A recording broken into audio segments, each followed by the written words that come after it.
ఆయన వ్యవహార శైలి చూస్తే ఏమనిపిస్తుంది అంటే ఆయన ఫ్రస్ట్రేషన్లో ఉన్నారు అనిపిస్తుందా లేదంటే మిమ్మల్ని ఎదుర్కొనే సబ్జెక్ట్ విషయంలో గాడి తప్పుతుందా? బాగా గాడి తప్పిందండి ఆయనకి. మొట్టమొదటిగా అవగాహన లేదు. అబద్ధాలు ఆడడంలో అందివేసిన చెయ్య. ఉదాహరణ కెనాల్ రోడ్డు ఉంది. కెనాల్ రోడ్డు అభివృద్ధి కోసం వాళ్ళ కార్యకర్తలు అడిగితే ఆ రోడ్డుని బ్లాక్ లిస్ట్లో పెట్టారు, ఆ రోడ్డుకి నిధులు మంజూరు కావు అని చెప్పేవారు.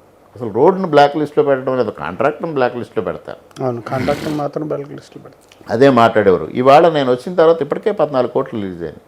ఇవాళ దాని 4 లేన్ కోసం సూత్రప్రాయంగా అంగీకారం ముఖ్యమంత్రి గారు తెలిపారు 680 కోట్లతో.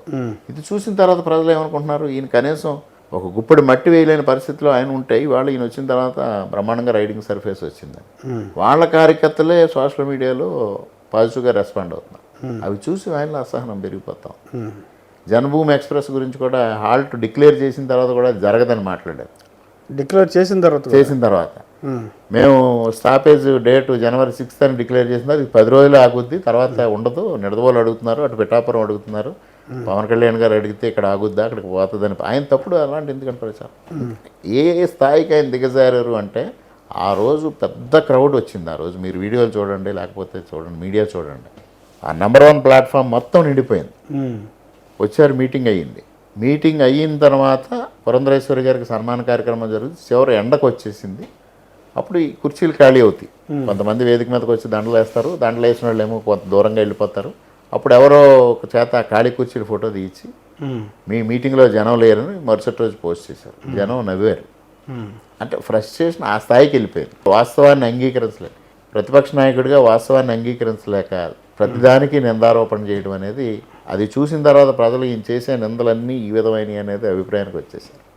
ఆ విషయంలో ఆయన కొంచెం ఆ విషయం కాదు, ప్రతి విషయంలోని పరిధి దాటి ఆరోపణలు చేయడం, పరిధి దాటి. ఇప్పుడు మన బసిరెడ్డి గారిది ఉంది. బసిరెడ్డి గారిది మరి ఎంత పొరపాటు అండి. ఒక మహోన్నత వ్యక్తి గురించి నేను మాట్లాడిన తర్వాత మైకు దొరికిందని సోది చెప్పకు అంటే దాని అర్థం ఏ విధంగా ఉంటుందండి. అంటే సంక్షేమం గురించి ఒక్కటే మాత్రం అసెంబ్లీలో మాట్లాడాలి. ఇవాళ నేను 3 సబ్జెక్ట్స్ ఈ సెషన్లో 3 డిఫరెంట్ సబ్జెక్ట్స్ మాట్లాడాను. మొదటి రోజు బసిరెడ్డి గారిది మాట్లాడితే, నిన్న గోదావరి డెల్టాలో కాటన్ బ్యారేజ్ ఆవశ్యకత, డెల్టాలో ఉన్న ప్రాబ్లమ్స్, రైతుల సమస్యలు గణపతి నియోజకవర్గంలో చెప్పారు. ఈరోజు అంగన్వాడీ టీచర్స్ ఎదుర్కొంటున్న, అంగన్వాడీ సిబ్బంది ఎదుర్కొంటున్న సమస్యలు, అంగన్వాడీని ప్రక్షాళన చేయాల్సిన ఆవశ్యకత అది చెప్పారు. రేపు గోదావరి కాలుష్యం మీద మాట్లాడబోతాం. ఏ అంశాన్ని విడిచిపెట్టట్లా, అవసరమైన అన్ని అంశాలు నేను చర్చకి నాకు సాధ్యమైనంత. ఇప్పుడు ఒక సభ్యుడు 10 ప్రశ్నలు సంధిస్తే అందులో 2 రావచ్చు, 3 రావచ్చు, 4 రావచ్చు, లేదా మిగిలిన వేదికలు చేసుకోవాలి. మిగిలిన డిస్కషన్కి అనేక సందర్భం వస్తుంది. బిల్స్ వస్తుంది, బడ్జెట్ వస్తుంది, రకరకాల విషయాలు వస్తాయి. అన్ని అంశాల్లోని మనం చర్చలో పాల్గొని మనం అనుకున్న అంశాలని దాన్ని డిమాండ్స్ ఉంటాయి, వాటి మీద ప్రస్తావించవచ్చు. ఆయనకి అసలు బిజినెస్ మీదే, అసెంబ్లీ బిజినెస్ మీదే ఒక అవగాహన లేదు. అదే మీరు చెప్తా ఉన్నారు, కొన్ని రోజులు మాత్రమే, గంటలు మాత్రమే చెప్పారని. అంటే వైసీపీ ఓట్ బ్యాంక్ని మీరు టేక్ ఓవర్ చేయబోతున్నారా? ఆల్రెడీ టేక్ ఓవర్ చేస్తాం కదండి. అంతే. అంటే ఈసారి నెక్స్ట్ టైంకి ఇప్పుడు మొన్న 3వ నేషనల్ కింద ఇండియా టుడే సర్వే వచ్చింది. దాంట్లో ఏం చెప్పారండి, ఇంకా వైసీపీ పార్లమెంట్ తగ్గబోతా ఉంది. నేషనల్ వైడ్గా ఎన్డీఏకి ఎక్కువ సంఖ్య వస్తుంది, ఆంధ్రాలో కూడా ఎక్కువ సంఖ్య వస్తుంది. మా కాన్స్టిట్యున్సీ ఇప్పుడు ఇవాళ జన్మభూమి కానీ, రోడ్స్ డెవలప్మెంట్ కానీ, ఈ రెండు చూసిన తర్వాత వైసీపీ నాయకుల్లోనే ఒక విధమైన రియలైజేషన్ వచ్చింది. రామకృష్ణారెడ్డి అభివృద్ధి చాలా బాగా చేస్తూ ఉన్నారు, అటువంటి లీడర్ ఉండాలి అనే అభిప్రాయం వాళ్ళు వ్యక్తం చేస్తూ ఉన్నారు. అది డెఫినెట్గా రేపు నాకు హెల్ప్ అవుతుంది. దాని వరకు మీరు ఫ్యూచర్లో అది కొంచెం వరకు స్టాప్ చేసేస్తారు వాళ్ళకి సంబంధించి ఓట్ బ్యాంక్ని. అంటే నేను అరాచకం చేయట్లా, అవినీతి చేయట్లా, లేకపోతే కక్ష సాధింపులు చేయట్లా, అభివృద్ధి ద్వారా పాజిటివ్ మైండ్ సెట్ క్రియేట్ చేస్తున్నాను. భయం క్రియేట్ చేయట్లా, పాజిటివ్ మైండ్ సెట్ క్రియేట్ చేసుకుంటున్నాను. స్వేచ్ఛగా ఉన్నారు ప్రజలు బ్రహ్మాండంగానండి. అన్నీ నేను అధికారుల మీద కూడా నా వాళ్ళ ఒత్తిడి లేదు.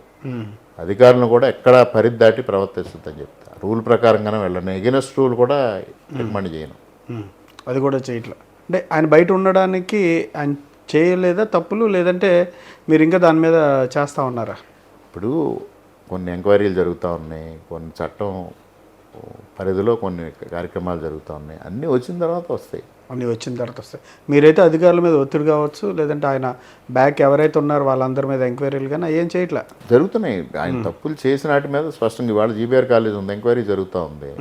ఆయన ఆక్రమణ ఉంది, చేసి చూపించారు, అధికారులు చూపించారు. చూపించిన తర్వాత ఆయన రిలీజ్ అవ్వాలి, స్వచ్ఛందంగా తొలగించాలి. తొలగించకుండా మీరు తొలగించుకోండి అని మాట్లాడితే దాని అర్థం ఏంటండి? ఇప్పుడు సామాన్య మానవుడు అలా మాట్లాడంటే అర్థం ఉంది. ఒక 5 సంవత్సరాలు శాసనసభ్యుడిగా పనిచేసి ఇవాళ నేను ప్రతిపక్ష నాయకుడు అని చెప్పుకునే వ్యక్తి ఆ విధంగా మాట్లాడకూడదు.